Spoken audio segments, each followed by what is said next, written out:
Je suis Xavier Mataran, je suis avocat en droit de l'environnement. L'environnement est quand même un sujet relativement nouveau. C'est un sujet qui date des années 70. Jusque-là, il y avait assez peu à la fois de chercheurs, assez peu de philosophes, assez peu de sociologues et encore moins d'hommes politiques qui travaillaient sur le sujet. À partir des années 70, on a pris conscience, ce qui en fait un sujet relativement nouveau. Il y a une accélération de la prise de conscience tout simplement parce que les phénomènes s'accélèrent. En fait, à l'époque, j'étais magistrat et spécialisé toujours en droit de l'environnement. Et Ségolène avait besoin d'un magistrat pour essayer de réfléchir, d'une part, à voir pourquoi la loi n'était pas appliquée à l'époque en droit de l'environnement, un peu changé, et d'autre part, parce qu'elle avait en tête d'écrire des textes nouveaux sur les paysages, sur le bruit, sur les déchets, sur l'eau, sur les organismes génétiquement modifiés. C'est pourquoi elle a fait appel à moi. Pour vous, quels sont les grands enjeux actuels liés au développement durable ? À mon sens, il y en a deux. Il y en a un qui écrase tout en termes de préoccupation, ce sont les changements climatiques. C'est l'incidence des activités humaines sur l'environnement et singulièrement sur les questions de montée des eaux, élévation du seuil de température. Et d'autre part, c'est l'urbanisation.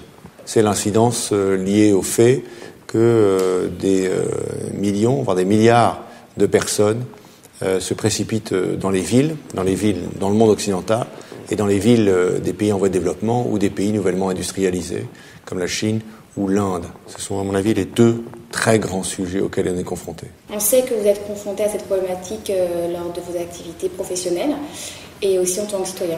Comment ça se passe aujourd'hui pour vous ? Ça se passe de manière, je dirais, pour une grande partie de ma vie, comme ça se passe pour vous et moi. C'est, d'une part, une activité citoyenne, donc de trieur de déchets, d'essayer d'inciter mes proches à éviter de consommer par trop, d'être un citoyen responsable. En tant qu'avocat, c'est au quotidien, aux côtés notamment des associations de protection de la nature, des défenseurs de l'environnement, aux côtés des collectivités locales, et puis enfin en tant que modeste homme politique, élu local.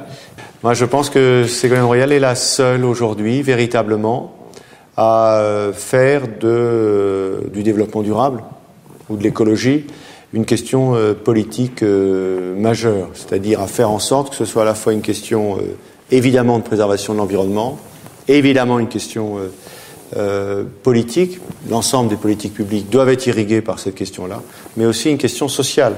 N'oublions pas que ce sont les plus faibles d'entre nous, les plus pauvres d'entre nous, qui ont un environnement le plus dégradé. Ce sont les plus pauvres d'entre nous qui ont un niveau de bruit le plus élevé dans la journée, même la nuit, qui font les trajets les plus longs, qui consomment le plus de nourriture, je dirais, dégradée. Ça, c'est quelque chose qui est important. Donc un véritable projet politique, et c'est ça que je soutiens derrière Ségolène Royal. Battez-vous.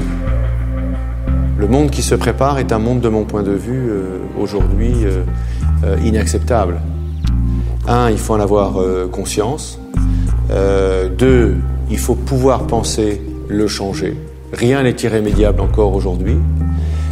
Et troisième élément, c'est d'avoir la volonté farouche de le modifier. On en a encore les moyens, encore faut-il en avoir la volonté.